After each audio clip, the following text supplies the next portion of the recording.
Yes. Yes, we are expecting Jason, and Gary just got here, so we do have a quorum. We might have one more, Brian Wallace. I wasn't sure on him, but other than that, I wasn't expecting anybody else tonight.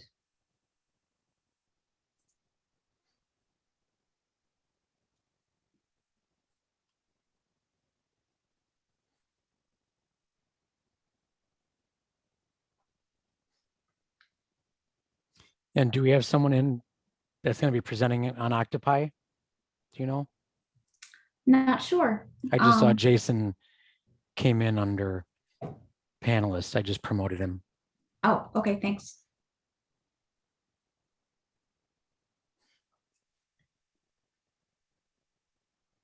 Oh, there's Doug. Doug. Yep. Okay.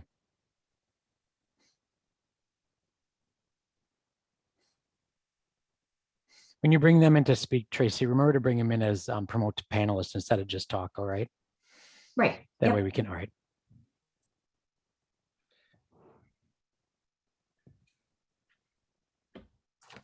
Gary, you're running the show tonight, right? I guess so. Okay, it looks like we are live and recording. So whenever you're ready. I guess we will call these June 14th Planning Commission meeting in order. Roll call, Tracy. Chris Zellner, Phil Willems. I saw a nod. Yes. He's here. Gary Hersberg, Here. Brad Zeman, Here. Brian Malish, Here. Chris Thomas, Brian Wallace.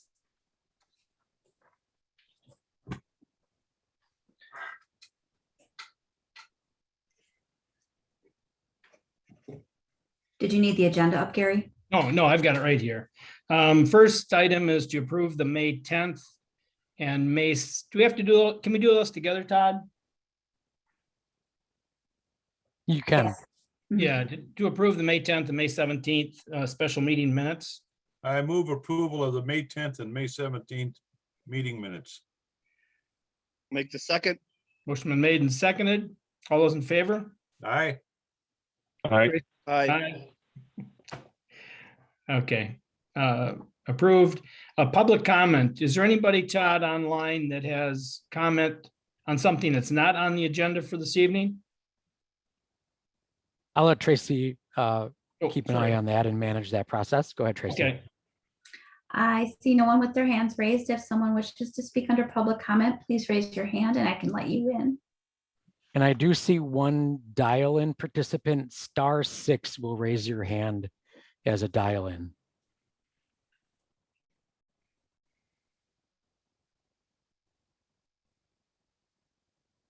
Still nothing. all right. I will close the public comment and we'll move on to presentations. The first one is a presentation on the proposed airport overlay district. Todd, I'm not sure who's going to handle that one. Jason. Jason?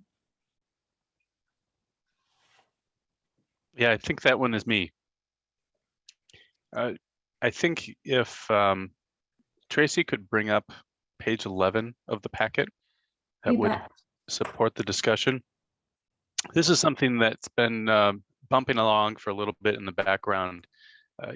Kevin had asked us last year to take a look at coming up with some draft ordinance language, and we've kind of but let me back up and explain, make sure everyone's coming along and in the same place on why we're talking about the airport.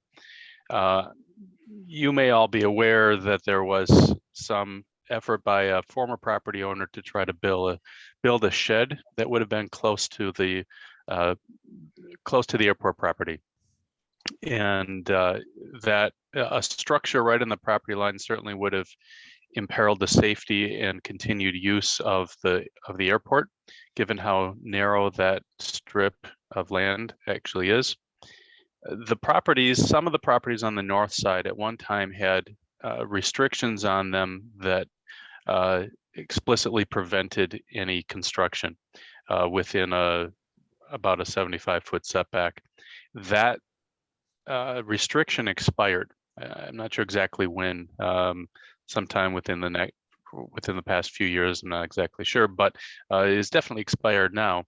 And so the ask was, what could we do that would restore elements of that and give a little more continued protection to the airport so that it can continue to operate safely, and so that the village has some ability to prevent people from, say, building sheds right at the back of the lot line, right in the back of their lots that would be a hazard to that airport. So what you have in the packet tonight is some proposed draft language, potential amendment to the village's zoning ordinance that would create an overlay affecting the parcels that have color on them here in this exhibit. And it would affect specifically the area that is colored in this exhibit. What you're seeing here, and I'll just describe without reading verbatim what's in the draft language. On the north side, there would be a 75-foot zone into those properties, and on the south side, a 100-foot zone in from the rear property lines, in which no construction would be allowed, nor plants that grow higher than 5 feet, nor raised garden beds. There's some flexibility when you get more than 25 feet from the property line. So as you get a little further in, the language would allow for temporary fences for animal control around, to keep animals out of gardens, for example, or it would allow seasonal plants that grow taller than 5 feet. For example, if someone wanted to plant some corn in a garden bed in the backyard, they could do that as long as it were more than 25 feet from the backyard, from the rear lot line. And that's more or less the extent of it. It's basically saying there are some pretty tight limits on what you can do within those zones. I'll point out the area which I've labeled as the B3 parcels. These B1, B2, B3 just refer to the subsections of the draft ordinance. Those parcels are just described differently because the setback is different, because those parcels go back further. They go back roughly to the extended center line of the runway, in effect. And so it's a deeper setback there that reflects the same east-west line in the B2 area, exactly where that Tracy is highlighting right now. So it's pretty straightforward language, I think. I know that the airport would appreciate having these protections so that the airport continues to function as it has. But I think this is the first time that I've been part of any conversation with Plan Commission. The path forward from here would be potentially to bring it back to a public hearing, and to have a public hearing on this before you would make a recommendation to Village Board for adoption. The purpose of tonight's meeting is for you to ask questions, offer some reactions, and discuss to see if we would make any edits to it, or even to confirm that you would like to move forward with it. So with that, I kick it back to you, Gary. All right, thanks, Jason. Nice job. Commission members, comments? Phil, do you have any comments, observations, questions? Yeah, I can remember a meeting where all these folks from the airport came to our prior to COVID and expressed their concerns because one individual wanted to build a shed, and it was going to come awful close to where their wings would come down on the runway, etc. If they went off 5 feet, which they sometimes do, they would be crashed into this thing. So at that time, everybody wanted more or less to restore the covenants that had been with this for a long time that had expired. And this pretty much is restoring those covenants as for what I can see. All right, Brian? Yeah, actually, I just have a question, a couple questions maybe. I saw there was some work with the DOT's Bureau of Aeronautics. And I was curious if the FAA gets involved here as well. And I guess I asked that because I'm a little surprised that we even need to do anything. I guess I would have assumed that just if you're going to operate an airport, FAA or I guess the DOT would have rules that sort of dictate all this. So that was more my curiosity, maybe surprised that we would have to put something like this in place. So the Bureau of Aeronautics is in effect the FAA. The Bureau of Aeronautics is sort of the is responsible for managing the FAA rules within Wisconsin. And Okay. my loose understanding is that the class of airport that this is not as well protected as other commercial airports are. And also Okay. it is simply best practice for all types of airports to have local land use controls on this sort of thing in addition to. So yes, if someone tries to build Okay. something, I think there is a FAA, BOA review process, but there is some concern about their ability to control because of the class of airport it is. I think, again, I'm a little bit outside of my comfort zone here. I definitely know that creating this ordinance enables the village to support the airport and protect it in this way better than BOA regulations by themselves. On their own, yeah. Yeah.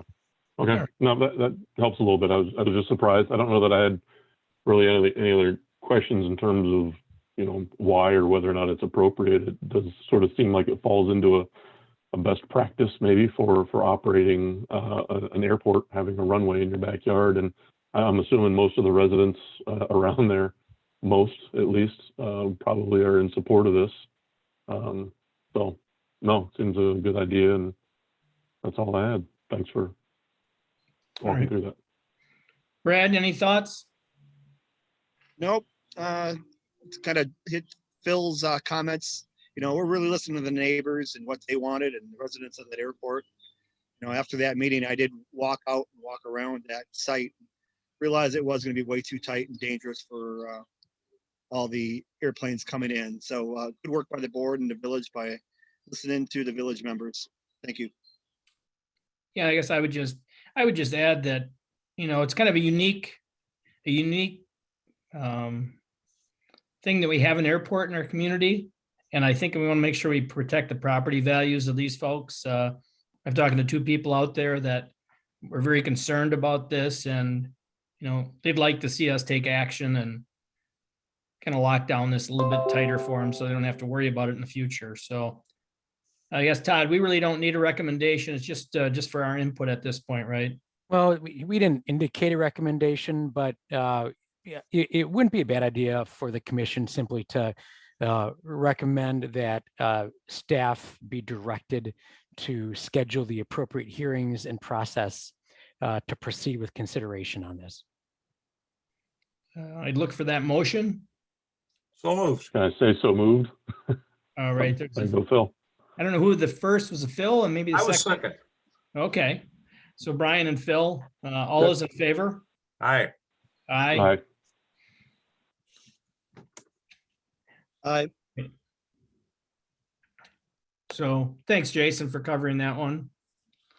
I guess we can move to old business, downtown transition, the West Business District update. This is really, Gary, just for Jason and I to share with the Plan Commission that we don't want to lose sight of this discussion. In fact, I just had another call today from a current business in the community that's interested in continuing to grow here and has looked at property that's for sale within these transition zone spaces that we've talked about before. And I think, Jason, since it's been a month or two since the Plan Commission discussed this, and I think it's fair to say that we've probably spoken with three or so developers that it's important for the commission to know that we are being approached routinely with interest in the transition zones, which are kind of, puts us in a difficult place to give definitive answers and offer definitive direction for those interested developers.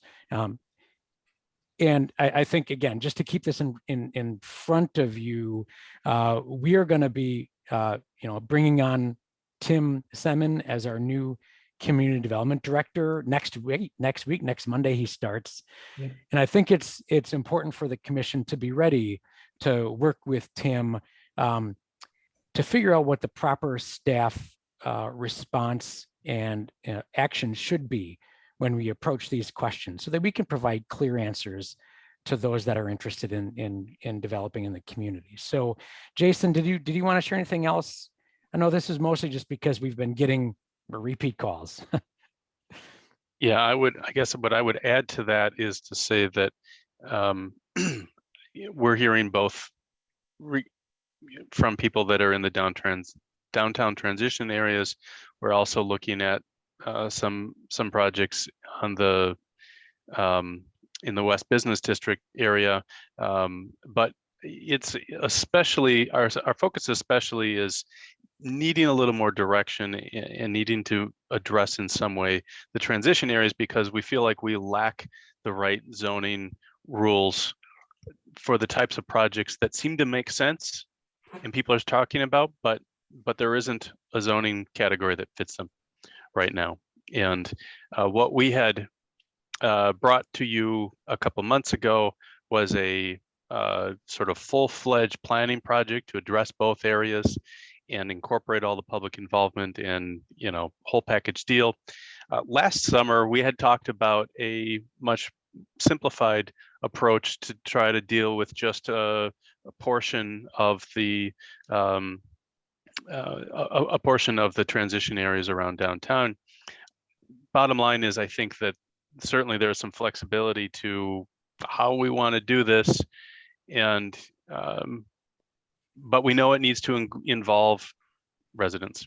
We know there needs to be some community engagement in the process, and I would concur that that your new development director needs to be part of that process. And I would agree that this is one of the first things to start trying to tackle with him. The only other addition I'd add is that in addition to having calls from individuals or groups wanting to do a project, we also have gotten calls since your last meeting from property owners who are envisioning what's next for their properties within the transition zone. These are properties that are for sale or that an owner is contemplating sale. And they're asking us as staff questions about what may the future hold that I can be aware of and tell potential buyers. So there's a number of layers to how clarity will be helpful one way or another. Clarity one way or another will be helpful for the people involved. So we do hope to have this as an ongoing discussion and make some headway at some point. So that's all. Happy to answer questions, but this is mostly just an update and heads up. Any commission members have a comment, questions? I think Brian has one first. Oh, go ahead, Brian. Just quick question, kind of clarifying. I'm assuming we're primarily talking about, I think it's the 200-300 block of West Main Street. Is it kind of between Fish and O'Malley? Is that, I'm curious where most of the questions are coming from, and just knowing that there's a couple for sales there. Yeah, Jason, jump in too. And I know your map that you showed back when identified the space in which we take a close look. And I think the transition zones that jump off the page, Brian, would be the first group of blocks that are just west of the downtown. That's the 200 block you're referencing. I would add in the block that the bowling alley is on, for example. The bowling alley property is for sale, and I've gotten nearly a handful of inquiries on what the future holds, in addition to calls from the broker on that property about what the village intends. So that's a block section that's in question. What else jumps off the page, Jason? Yeah, it's definitely the 200 block of West Main, in particular the south side. We've seen, I think I've been part of 4 or 5 conversations about that block in the past 12 to 18 months. The proposal, the rezone request for the house that came up a couple months ago, that's the 300 block on the north side. I don't know what others Todd may have been gotten inquiries about, but yeah, those are the ones that I've been hearing about in particular. So Todd, is the transition area, say the bike shop up to the Green Bay Packer House? Is that what we're talking about? The transition? We're really calling transition areas any immediately adjacent spaces to what you might call downtown commercial sector that exists as this buffer between fully residential blocks and fully commercial blocks. That's where we're seeing the interest in both property owner sales and potential development concepts. Okay. So I wouldn't say that is the only block that we're seeing questions about. In fact, we even would have considered, and kind of the Cohen Esri project is an example, that block there at the far west end was a transition block from our commercial into wetland. So those edge areas and those in-between areas.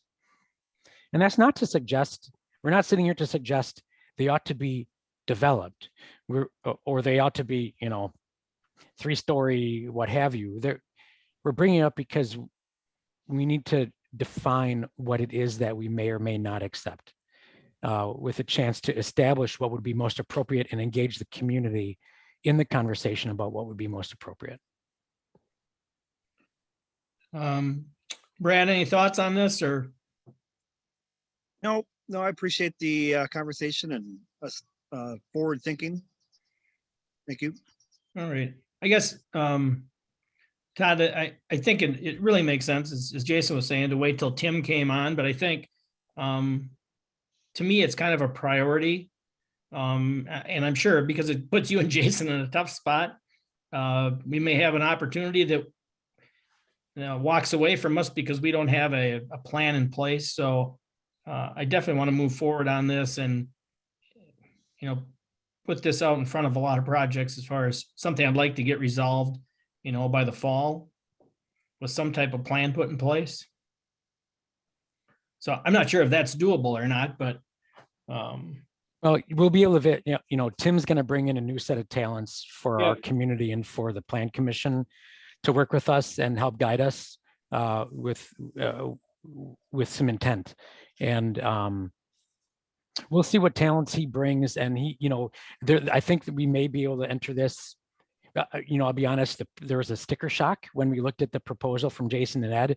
They do great work and there's a price to it, but maybe a tag team effort that would involve a little higher level of on-staff involvement might help buffer that and make it an easier pill to swallow as we proceed. Sure. All right. Well, I guess that's all we need for this one, right? Yep. All right. I guess then we'll move on to new business. Discuss and take action on a specific implementation plan for the Octopi Warehouse 1130 Unique Drive. Todd, do you have this one? Well, I think Jason's going to lead this, Okay. Maybe along with a presentation from, I see the architects been brought in. Also Wade has been brought in. I think that's the architect engineering team. Is there anyone else, Doug or Wade? I see a couple people by phone. And let me just say there's a raise hand feature. I misspoke last time. It's *9. If you're on by phone and you're to be a panelist, please raise your hand on the phone. But Wade, you can unmute yourself, Wade. Okay, I see a 608 number. Okay, I did bring in phone number with the last four 3388. And Wade, you should be able to unmute. Thanks, Todd. Can you hear me? This is Wade Wise. Oh, you're on both video and phone. Yeah, I'm Got it. sorry. Yep, I've got audio with my phone and I'm on the video. So I'm Okay. joining Doug here. All right. So Gary, would you like to have a presentation by Octopi first presenting their project? Yeah, it would bring me up to speed a little bit, you know, I've been involved, but I think it'd be good to kind of go through it quickly. Okay. Take it away, Doug and Wade. You guys should be able to do screen share if you want. I think I'm on. Yep, we see it. Great. So we were with you guys about a month ago and we had some issues to sort out. And after that, we had a handful of meetings. We met pretty quickly after that meeting with Todd and some staff and consultants. And then we followed up with the technical staff meeting. And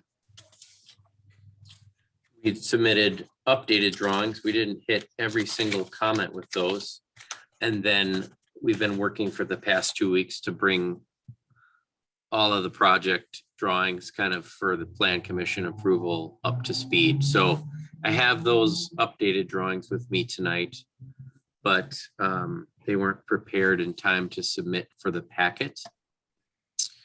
But I'll just kind of go over the highlights. So I think one of the major concerns was just the setback from the fire lane / truck access driveway to the west property line. And we were asked to treat this as if it were a parking area and give it the full 15-foot setback. So we have done that. We've pulled the building and all of its associated site infrastructure away to give us that 15-foot setback along there. And that's going to allow us to build the retaining walls, the proper height, and allow us to plant a landscape buffer to protect the loading docks. And we've got, I'll just kind of give you an idea from our landscaping plan here. You can see that we've got plantings indicated here along that side there to buffer the loading docks. The other landscaping changes we made were based on Ed Freer's comments about this facade, because we've got kind of a plain facade facing the north property line. And rather than, we felt as a team that the building itself kind of had a nice composition. That facade was rather plain, but it would be visible from Highway 19. And so we thought maybe the plantings along there could actually be what we do to dress up that part of the building. So some of that's kind of shown conceptually in our landscape plan. Comments do say to submit final landscape plans with species and things like that identified. And we've typically let the contractor bid out the landscape work and let the landscape architect prepare the final landscape plan and submit that later.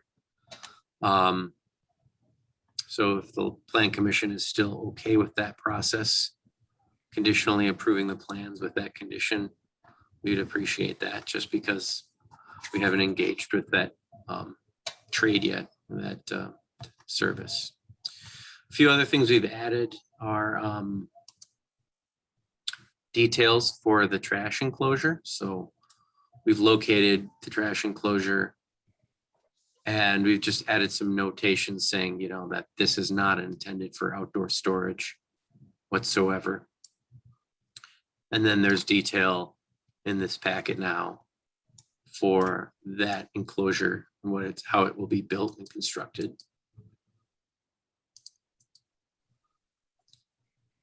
There's a lot of drawings in here, but I'm just going through the most pertinent drawings. We'd worked with staff to kind of upgrade the design of the east elevation facing Prairie View Drive. So we've brought some of the pattern material around to that elevation and then kind of fade the pattern out and give it some character. But still give kind of this building the definition that we intended it to have when we designed the massing of the building. Finally, we've addressed accessible parking. So we were building a lot of this parking lot to actually serve the brew house and the brewery operation. So we've kind of oriented the accessible parking. So now we're providing, I think, 7 parking stalls on this side and 3 on this side, because the ratio for each building kind of divides up that way. So we've got the appropriate ratio of accessible parking for the brewery and the appropriate ratio for the warehouse space. And then we've got this handy, better upgraded, easier to understand parking breakdown for both spaces so that you can see that we're meeting those requirements easier.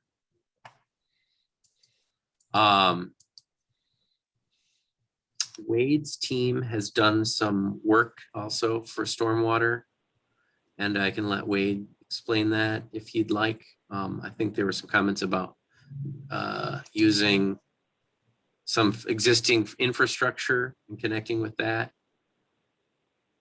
Yeah, real among other briefly, things. So you bet. So real briefly, on the west side of the site, in the existing easement that conveys water away from our site, it was brought to our attention there was a structure actually implemented with a pipe stub that extends into our site. We were anticipating just discharge to a swale. There is some storm sewer there. So we worked with Strand to identify the capacity and make sure we've graded for overland conveyance water that it goes down that easement. So generally everything up to the 10-year storm event will hit a pipe, go west from there. More than that will overflow and be in the swale on top of the pipe through that easement on the west side. Some other things we just worked with them on is identifying the different areas of the site that contribute to all the different bioretention basins that we're providing for. We've worked with them on identifying storm sewer and sizing storm sewer, and we've got a little cleanup to do on seeing if we can combine some storm sewer from a structure, a cover position, but otherwise the majority of items have been worked through. Generally the site is there's regional stormwater facilities that provide for cleaning and slowing the water down, and we're accounting for the infiltration components. So that's what our facilities are as they're shown, and we've worked through those details with both Strand, the village, and the and DNR at this point. I'd add, Gary, that we did have several meetings with the village team and the crew working on the Octopi project. They've done a lot of things to address the questions. I guess I would ask, just for clarity, Doug, is the only outstanding item the landscaping plan that you're asking for a qualifier to the motion be included? Is there any other single item that you would call out? If there are anything, there was some signage and a few other little graphical things that I think were noted, and I haven't confirmed that we've got 100% of it all covered, but our intention, of course, is to do that. But the only thing that I want a conditional approval on is that landscaping plan. Everything else, I think we've completely, we've come into compliance with, or we're fine with all the recommendations and requests. Okay. We'll say that there was a request for a sampling manhole or to be moved, and that was part of for a future waste treatment facility, which we've kind of discussed as not being approved with this review. And so aside from that, because we'll be coming back to get all that looked at and approved. So. Okay, I would know that the motion you see in your packet suggests approval subject to outstanding staff concerns being addressed to the satisfaction of the administrator. So I would carry out those remaining steps with occupying their team upon commission approval. But with that, Gary, if it's okay, I'd suggest turning it over to Jason and perhaps Brian Kleinmeyer for comments they might have in addition. All right, Todd. Jason, why don't you take it over? Yeah, so I just have a few things to add. It appears that so we've been working with the Occupy team now for several months, and this latest iteration that we're seeing appears to have addressed almost all of the comments. I agree with Todd that we still need staff to actually affirm by looking at this new set that everything has been satisfied, but that it can be as general as is indicated in the proposed action item. Regarding the architecture, we definitely appreciate the effort that they've gone to further dress up and add some architectural detail. It's still the same palette of materials, but to add some detail to other elevations of the building. I think we can have some flexibility as to exactly what the plantings look like on that north wall. If someone's able to go back to that the landscape plan sheet there, right now it's showing plantings across the entire wall. The ones next to the bioretention basin may not be feasible or even a good idea, but the others make a lot of sense. The one thing I want to be sure I point out to you, and I think this actually may be a modification to the action you're taking, is regarding the loading docks and garage doors, which per the ordinance requires that it's limited based on square footage. The ordinance allows for one loading dock or garage door per 20,000 square feet of building, which in this case would be a limit, I believe, of 8 or 9, 9 total. And what's been proposed is 10. And you can see in this exhibit, which works fine here, you can see where the trucks are shown, but you can also see that there are other areas that look like they're designed for trucks, that there aren't trucks there. In fact, if you look at the elevations, you'll see that there aren't doors there right now, but it would be very easy to install them. And it is their intent to allow for that possibility in the future. And so my recommendation is that your approval tonight explicitly allow for that, the larger number of doors up to a total of 14. And one of the things that we talked about with them in to set this up for one of the conditions that we discussed was that with all those doors and loading docks along the west elevation, we wanted that deeper setback from the property line, and we wanted some landscaping along there. And that was one of the critical, one of the reasons that we're pushing for that setback, and that's exactly what they've provided there. And so we were anticipating that would be a concern, and pushing for the landscaping to address it. Would like to hear some discussion on that item in particular, meaning the total number of loading docks and your comfort that the project can go forward to allow up for that many in the future. We need specific approval of that to approve the project as proposed. All right, Jason, thank you. Is Brian on, Todd? I saw Brian here. Did you have anything additional? Yeah, no, I don't really have anything additional, Gary. I think Todd and Jason have covered it, and I think Todd's recommended motion on page 13 gets it. I would just say, the only thing that I would add to what Jason just said is, assuming that the up to 40 loading docks is okay by the Plan Commission, I think for this business park, there's also covenants that the Business Park Association, for lack of a better term, has to approve too. And so you might just want to add to that motion that yours is also contingent upon MLG approving the 14 loading docks at the same time. All right. Okay. Commission members, any comments or questions for staff? I don't know if Phil, do you have any comments? I have none. Okay. Brad? No comments. Okay. Brian, are you, anything?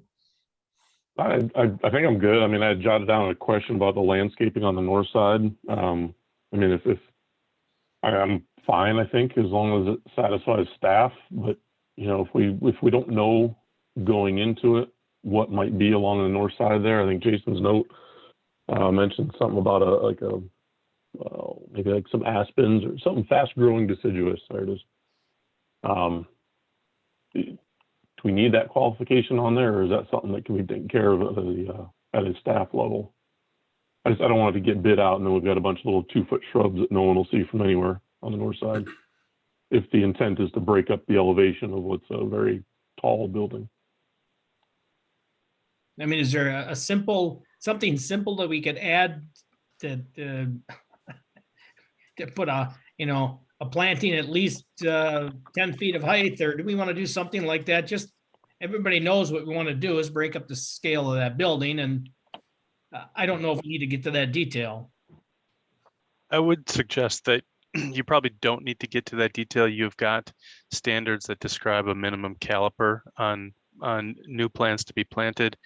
There is the intent and hope, as indicated here, that at least some of those could be existing trees on the site relocated, which would almost surely come in larger than you know, new trees from a nursery, which would be wonderful. But I think it would be acceptable to defer to staff review of the final landscape plan using existing ordinance language to guide that. The other context I'd add is the only thing growing faster than a small tree these days is octopi itself. Yes. And quite honestly, this is the direction to which octopi would expand next. And I know I'll be honest, every time they are talking to us about an growth, they're already considering their next growth, as is the case still even here today with this addition. So, you know, I think I'm willing to take take these plantings in consideration when we consider the growth prospect for octopi as they've shown recently. No, that's fair. I actually didn't realize the northern expansion there, so apologize. But yeah, But Todd, we really just mountain out of a molehill. we just need the recommended motion, and maybe in addition to that is to have a comment in about there to allow up to 14 garage doors that would also include MLG's approval. Jason or Brian, are one of you prepared with? Yeah, I think you're right, Gary. I mean, the motion right now is motion to approve the SIP. And it goes on, subject to all comments being addressed to the satisfaction of the village administrator.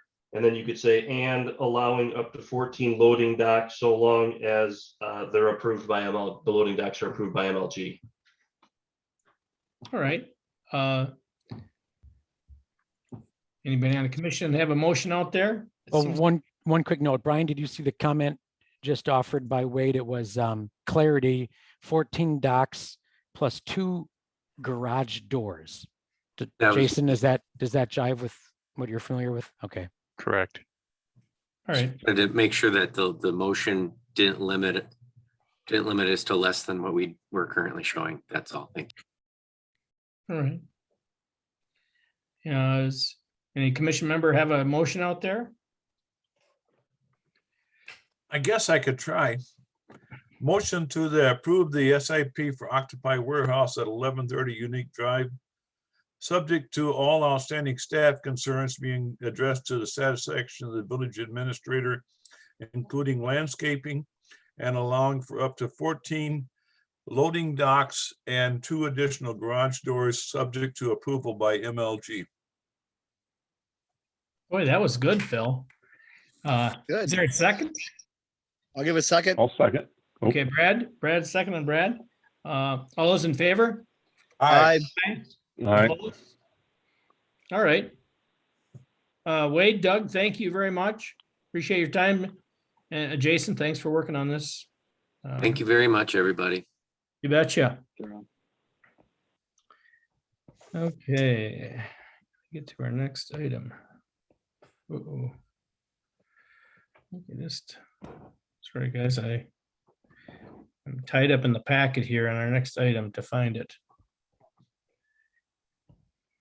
The next item, Gary, would be concept review, a presentation by for the Woodland Crest development by Ford Development Group on their latest work on the Yeah, project. okay. Yep. And I'll just quickly introduce and oh, thanks, Tracy. Tracy brought in Connor. Tracy, maybe you could bring in Jessica as well. I see she's here. And there were instructions given by the commission to FDG to gauge the community in the concept plan that you had already seen once. We do not have staff comments to share today. We don't actually care to dive into any specific recommendations or additional feedback by staff or the commission, frankly, at this point, except to allow Jessica and Connor to share what they've learned and what their next steps are. So we think at this point that would be the most helpful information for the commission to know what's taking place thus far. All right. Is someone going to present something then, Todd? Yeah, Connor is going to provide the commission with a presentation. Great. Yep. So good evening, everyone. Connor Kearney here with Ford Development Group. I will pull up the screen share here and walk you guys through a presentation. I'll do my best to keep things brief. I know we have quite a bit of information to cover since our neighborhood meeting, which I'll bring you up to speed on. But as Todd stated it, this is really just to bring the Plan Commission up to speed as to the results of that neighborhood meeting and talk through how some of those key comments were received and what our next steps are going to be to address those and work through this process. So as Todd stated, no action, just really to relay the feedback and get some initial reaction from Plan Commission this evening. So back, I think the last meeting was April 12th. We had our last Plan Commission meeting when this item was on the agenda. And it was discussed that prior to doing a deep dive into the comments for and review for our submittal, it was really needed to go back to the community, get some initial feedback, especially from the residents to the east. So that's what we did in response. And that meeting was held on May 20th. And we do have a copy of that meeting as well, a recorded copy. If I think you can go through Todd at the village, otherwise I can supply that directly just so you have a copy of it and you can see exactly what was talked about. But this evening, I'll just give a brief summary of those findings. So that's what the main idea behind the presentation here this evening. So I'll start out with just giving a general overview to set the stage. You're all very familiar with the project, so I won't spend much time on that. And really, I'll just focus on that meeting summary from the neighborhood meeting on May 20th. And then some of those key issues that were raised and the general plan to address those. And then I'll move into some of the key considerations as it relates to the general development plan amendment, and then the municipal process moving forward and engaging some initial reaction from Plan Commission. So as you all know, the project overview, very familiar with the anchor stores, Hy-Vee here, commercial uses on lot 2. What we're really going to be discussing here tonight is the uses on lot 3 shown here and lot 4 being outlot 1 and outlot 2 of the multifamily and the senior living site. So to just give a brief summary of phase 1 of Woodland Crest. So phase 1 is everything commercial out there. It's everything that's currently zoned. So right now, the approach back in 2019 was to contemplate zoning for outlot 1 and outlot 2, as shown on this map, as residential land uses. So high density residential was originally contemplated. And as we worked through the process with the village, and the village was actually undergoing the housing study, the workforce housing study, which talked about density, it talked about overall considerations for types of housing in the community. And really the findings of that housing study directly impacted the GDP. And because of that, we weren't in a position to address the zoning and the density for Outlot 1 and Outlot 2 at that time. So because of the commercial land uses being up at the forefront, the decision was made to do a two-part GDP. So we segmented our project and we just zoned Lot 1 and Lot 2 for commercial land uses. And we left Outlot 1 and Outlot 2 as agricultural holding for the time being, with the intent in the future to come back once appropriate to zone those parcels. And that's really why we're here today and starting this process, that we're kicking off the GDP amendment to bring in the zoning for those remaining parcels. And what's shown on the screen is a conceptual master plan for a proposed GDP amendment. And this is consistent with what was submitted on March 18th and originally was on the agenda for April 12th in Plan Commission.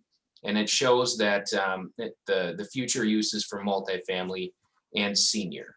Now, there are some important plan updates to note, as this is not the exact same as what was originally shown in concept back in 2019. So this next slide highlights the changes, which are important to note. So in 2018 and 2019, what was submitted to the village in terms of concept and a GDP master plan is shown here. And it showed approximately 100 units of senior living, and it showed 150 units of multifamily housing, along with some office buildings, and then 4 single-family lots with an extension of Dolan Avenue on those parcels. What's shown here in 2021 is essentially flipping the land uses for senior living and multifamily. So the multifamily site east of Simon Crestway has now become the senior living site, and vice versa. The multifamily site is located now adjacent to the commercial properties. And the reasoning behind the change is really threefold, and they're outlined here for you. It's really a change in market conditions and an increased need for senior housing and multifamily housing.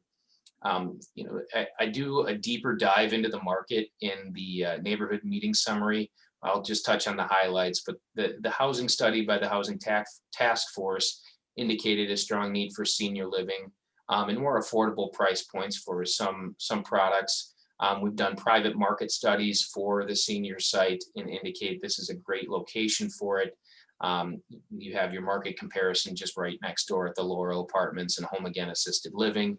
And then also to touch on Lot 6 there, that additional commercial originally shown as office space.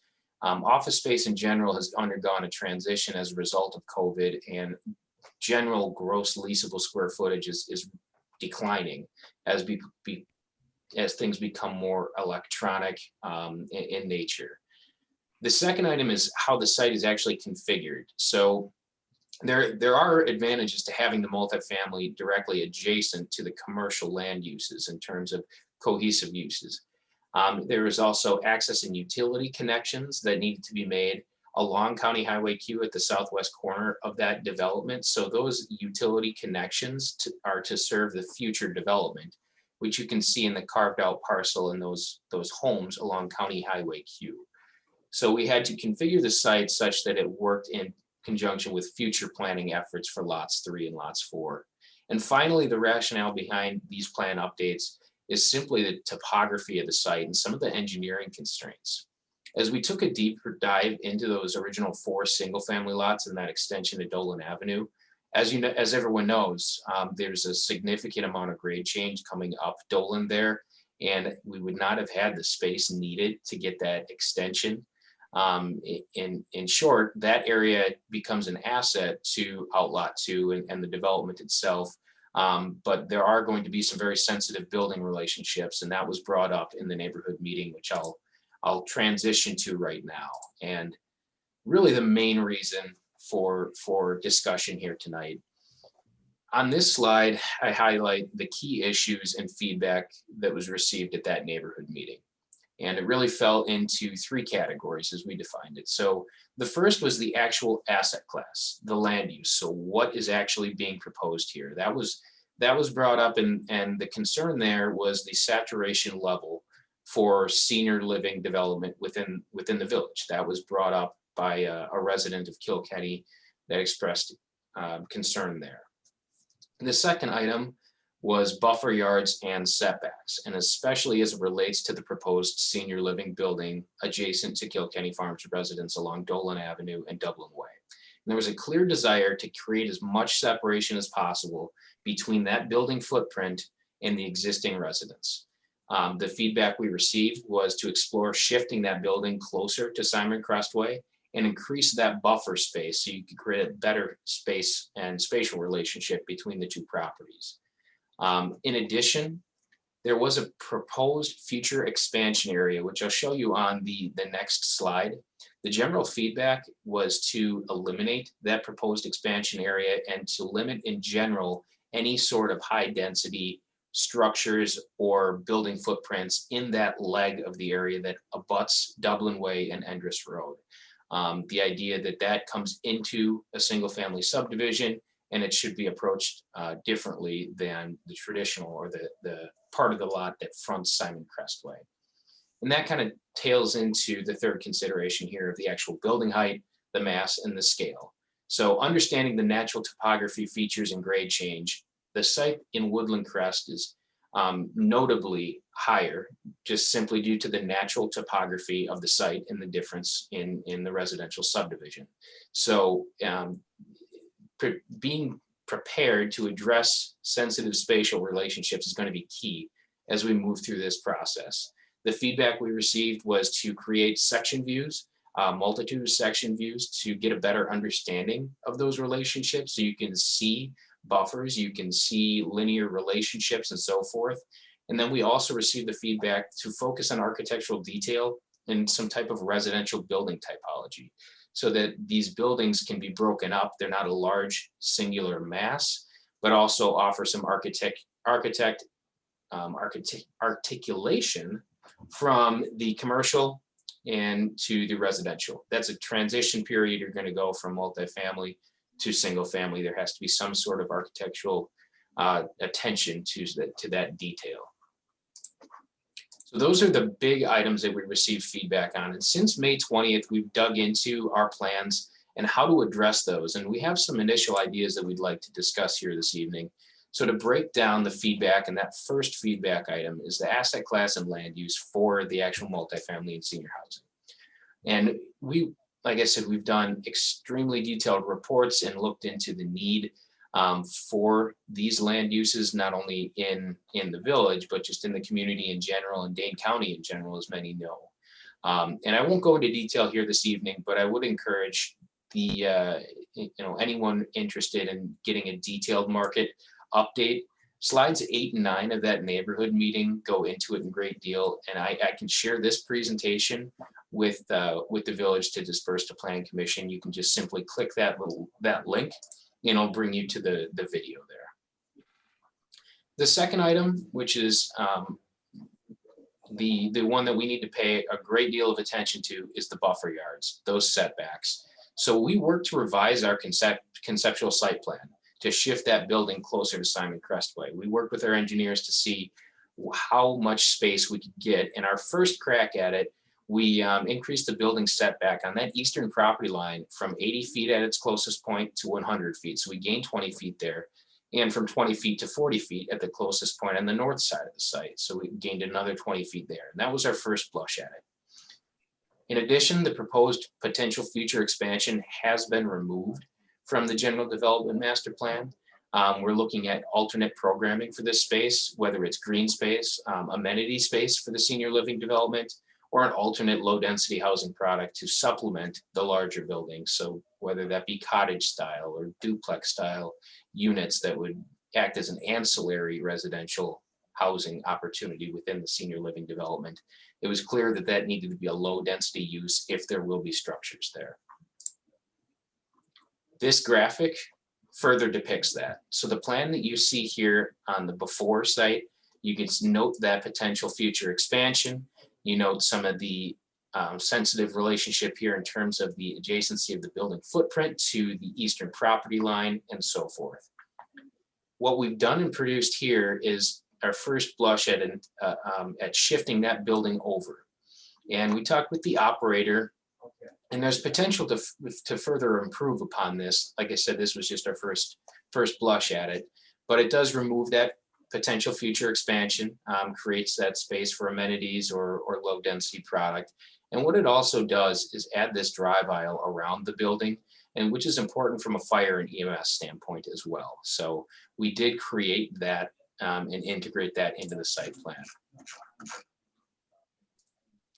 And the third issue for building height, mass, and scale really ties into the buffer yards and setbacks. The two are interwoven together, but the addressing of the actual architectural accents, and I can touch on this in a little detail later, but the modern agrarian style is intended to soften the visual intensity of the building. So to explain the architectural intent of that, think of it as the modern farmhouse. We're looking to implement that architectural style on both the multifamily and senior living buildings, knowing that it's a higher density residential product, but at least we can offer some stylish articulation to that building and transition to more of the single family feel.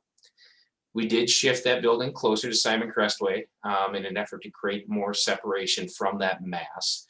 And then we did produce numerous section views to illustrate those relationships, which I'll go through briefly here. So just to go through what we're looking at on the screen here, you can see the master plan, and the red arrows show the cut of the section view and then the direction you'd be looking at the section view.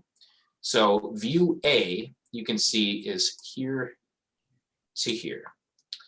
And that's what's shown on the bottom of the screen. It's essentially transecting the site from the County Highway Q right-of-way through the commercial site in Lot 2 in the background, and then through the multifamily building, down to the Simon Crestway right-of-way and the senior housing. And you can start to see, although it's a relatively large section, based on the scale, you can start to get the idea of those spatial relationships and how grade changes and affect it. And what I'd like to focus on, which will become more important when we look at the Outlot 2 section views, is that buffer space, the landscape buffers, the spatial relationships between buildings, and so forth. The second view we did, view B, this is one that is intended to inform that buffer yard setback from the Dolan Avenue residence up to the Woodland Crest site. So you can start to see that grade change, and you can definitely note the dramatic grade change from both developments. So on the left-hand side of the screen, you have the 3-story building for the senior housing. We have added that access aisle here to create circulation or amenity space, and that buffer yard is shown right here as well. So that's the heavily landscaped buffer to create a vegetative screen between building masses. And then we did put single family residence down here along Dolan Avenues right away, and same on the other side of Dolan Avenue, transitioning down to Dublin Way. So this one is going to be very effective as we talk through the details of the section. Finally, we did some north and south section views as well. So this view cuts through the multifamily building and transitions down to Peaceful Valley Parkway, showing that grade change and how that building would interact. That site sitting higher than Peaceful Valley Parkway's elevation. And then also view D here, transecting to show the relationship between the multifamily and the mixed commercial site up on Lot 2 that Kramer Development is doing. So the idea is that anyone could get a better idea of those spatial relationships in terms of scale. It's easier to see it visually than to say 10 to 20 or 30 feet. So moving into the actual GDP, the main considerations based on feedback from the community would be land use, density, unit mix, building height, mass and scale, and integration of those land uses into the surrounding area. All of these I've touched on, and they're going to play key roles in furthering the GDP to a point where the community, staff, and commission members feel comfortable with the document. From there, we would go into key considerations for Outlot 1. And I'm not going to go through the details of each of these items, but they would come up as exceptions as we work through this process in the coming months. So we plan to discuss the unit size. We plan to discuss the side yard setbacks, retaining wall height, obviously overall site density, and parking. Those are the main items for Outlot 1. So this is the multifamily site. And a lot of these items overlap with the key considerations for Outlot 2. The main item obviously being the use. senior housing would be as a permitted use and not a conditional use required. We need to make sure we have adequate buffer yards, setbacks, landscape screenings, retaining wall heights, and so forth, and then density as well. So all these items are meant to guide the discussions here tonight. Jess Vaughn is on the line as well, JSD's senior planner, and has intimate knowledge in each of these GDP items and how they tie into it. So if any plan commission member does want to discuss any one of these items in greater detail, we can as well. And then lastly, I'm just going to finish and kind of summarizing our municipal process, our intent over the course of the next few months here. And step one really being this general development plan amendment.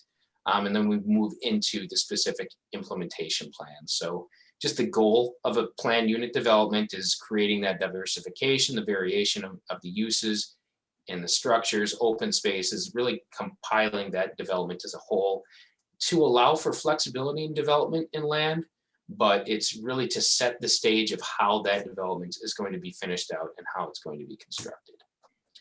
That's what this is explained here. So the GDP will set the stage for zoning or the proposed development.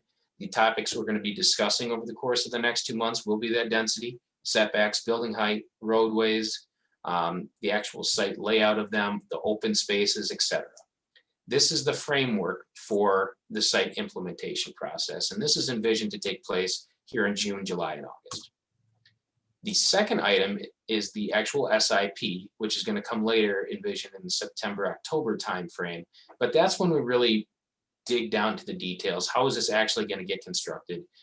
So I know we're talking about site plan layout changes here as part of the GDP, and there is some overlap, but it's really because of those sensitive relationships that we have to look at how these site plans work. But just know that the SIP is where we'll dig into the details and actually how these are going to be constructed. The GDPs aim to just set the framework for that. So that kind of sets the frame here for the project schedule. We have tonight's conceptual review of the plan and any feedback that comes. I did want to also mention that we scheduled a follow-up meeting with the community on June 30th. And that's going to be a similar format to the May 20th meeting. We'll go through an updated plan set. We'll talk through their concerns and indicate the remaining schedule here. And then July would be potential for action at the next level. So with that, I will open it up for any questions or comments, and thank you very much for letting us come here and do the presentation and give the update to the Plan Commission. Thanks, Connor. And that's really, frankly, that's where we intended this discussion to end, Connor. Staff is not advising commission feedback.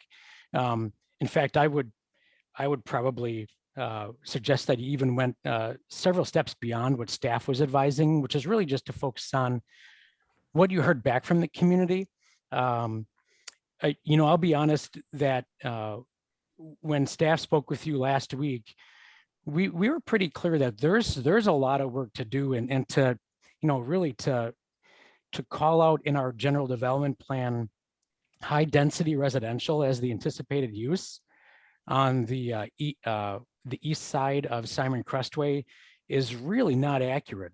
What the general development plan called for was a transitional use, something that in essence softened the move from commercial to the single family adjacent residential. So for those watching, listening, or reporting on this, I would clarify that that's not accurate in regards to identifying how the general development plan had anticipated this development. And I want the public who might be watching this to be very clear about that. And I would like the Plan Commission to know that staff has continued to remind Forward Development Group of that expectation. So we understand what you're seeking, and staff have clarified that the issue has everything to do with mass and density, not layout, not driving lanes, not agrarian style. It really is the mass. And what, I'll be clear with the commission that what we as staff see is not what we would consider something of transition from commercial to the single family residential. So I'll go on the record as saying there remains a lot of work to do. I do give FDG credit for having taken to the step to engage the public. I attended that meeting myself. I saw maybe a couple handfuls of people there, and I know there were some emails and phone calls that went alongside of that as well. And I'll applaud FDG again for doing that meeting again on the 30th with the public. But I'm gonna reiterate that the view and perspective on this swash of property needs to be seen as transition, unless the Plan Commission and the Joint Plan Commission agreed to make a major sway from what was identified and discussed when this project was initially proposed. So there's a lot of work to do. Connor, you offered a lot of information, and I know you said you might care to see some feedback. I don't think tonight is the night when it would be productive for the commission to offer that. Sure. I will offer that staff will remain eager to work carefully with you. We engaged Tom Wilson from the town of Westport and their plant or their engineer as well. And we're willing to continue having those conversations. And we look forward to seeing movement towards, not away from or against, where this plan was initially established and viewed by the community, not just Wanakee, but Westport as well, and collectively those organizations. So I think Gary, unless you want to, or I guess I'd call in Jason or Brian too, if there's anything else you'd like to go over or have Connor and Jess review, that'd be great. But I don't think it'd be prudent to have the Plan Commission have any back and forth on this evening. No, I would agree with you. Jason or Brian, do you have any comments? No, I agree wholeheartedly with everything Todd said. And I would just point out that, one of the things that we're going to have to keep in mind as we move forward with this process, and we are going to move forward, is just we're going to have public hearings on the zoning changes. And we usually, Tracy, you can correct me if I'm wrong, but we usually have a Class 2 notice for the Plan Commission. We're going to have a Class 2 notice for the Joint Plan Commission, and then at the Village Board also. So that is going, the Class 2 notices for the Plan Commission and the Joint Plan Commission have to be taken into consideration when we start talking about schedules. That's the only point I wanted to make in addition to Todd. Yeah. Go ahead, Jason. Nothing more to add, thanks. Yeah, my only concern would be that if this isn't really what, our vision was between Wanakee and Westport, I'm not sure that a meeting with the neighbors on June 30th with this plan may be appropriate, because it almost ends up, as a meeting with something we have not approved or we haven't envisioned. So I don't want to lead the neighbors on a project that may not happen. And Todd, I'm not sure what your thoughts are on that.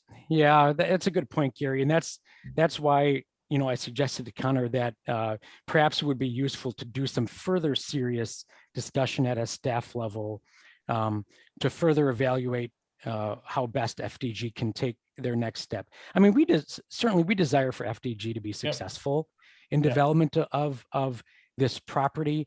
But to your point, Gary, I got phone calls, a couple angry calls when they scheduled their first public meeting with people who said, I can't believe the village approved this. How dare you? This isn't what I expected. And, I spent some time with those citizens, and I made clear that nothing has been approved. And frankly, nothing is scheduled for the pipeline besides these concepts. And I'll admit that, we try to always provide opportunity for developers, really any developer, to have a fair opportunity to seek a proposal of their choosing. And that's what we've afforded FDG as they started to step through this. But there, there's some serious push and pull that's going to have to occur. And I agree. And Connor, let's talk about this, about how any next step is going to either misinform or confuse members of the public as they approach public meeting and discussion. So I'm eager to circle back with you on that, Connor.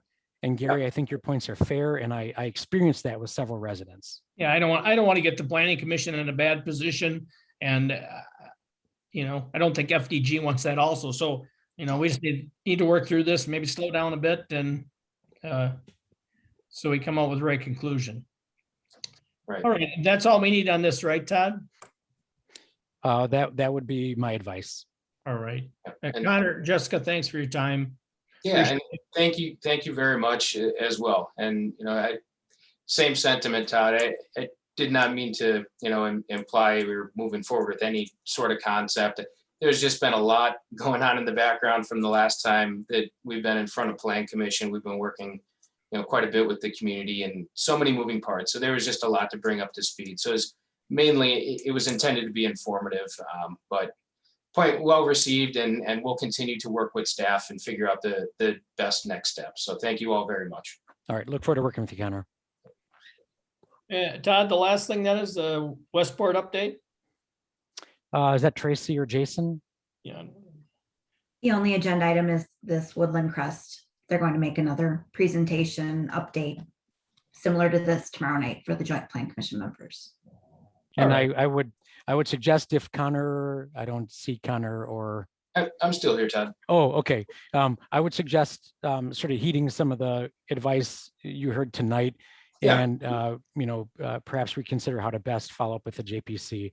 Maybe a Yeah. call with Tom Wilson would be warranted before you're at your meeting tomorrow night. Yeah, absolutely. All right. Great. Thank you, Todd. I guess we need one more motion, correct? As a courtesy to Brad Zeman, who's obviously at a lake somewhere, I'd like him to make the motion. I will make a motion to adjourn. Thanks, Phil. Second. Okay, motion been made and second to adjourn. All those in favor? Aye. Aye. Aye. All those Motion opposed? carried. Motion carries. Thanks, everyone. Appreciate it. Thank you, everyone. Good night, everybody. Yeah. Night.